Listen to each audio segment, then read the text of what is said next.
Today we're talking about notions, and the rotary cutter is one of the very first things people usually ask us about. It does make your life much easier. It's basically a little pizza cutter with a razor blade on it. So it is very sharp, and you do have to protect your hands when you're playing with it, so be very careful when you're first starting. The Omni Grip rulers, or any of the thicker rulers that are made to go with the rotary cutters, are always a good idea because they are very thick and it does prevent your wheel from leaping over. Okay, so try to get those if you want to do a lot of straight lines. But I'll just line this up here, and you can see how well this rotary cutter does. It just peels right off. And it is awesome because you can go in all sorts of curves. Great for doing just little slashes. Okay. There's also different blades that you can put on them. This is a pinking blade.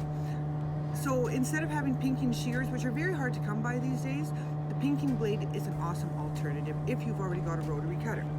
And again, this does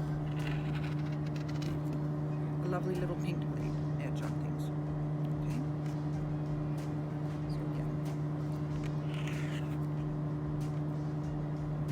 Pinking shears, you can use your pinking blade.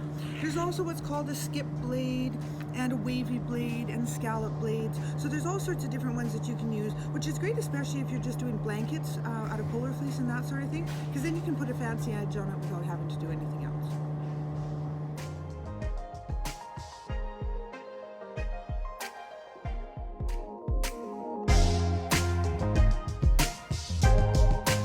So I've sewed the corners here, as you can see. Now, quite often you will hear people tell you that you should cut the corners off like that.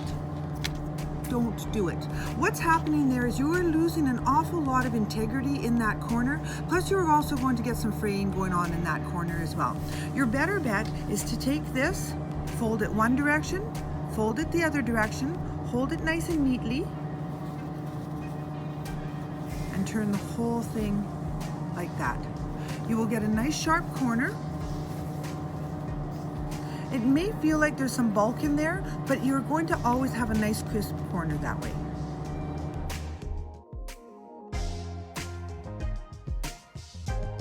Hi, if you've ever wanted to make loops, fancy little loops like they would have on wedding dresses on the back for your buttons, or any sort of a little loop, spaghetti straps for your nighties or for your tank tops and that sort of thing, a loop turner is the tool that you definitely need. You can make very, very skinny little straps with it, and all you do is you take your piece of fabric and you fold it in half for whatever width that you want your strap to be.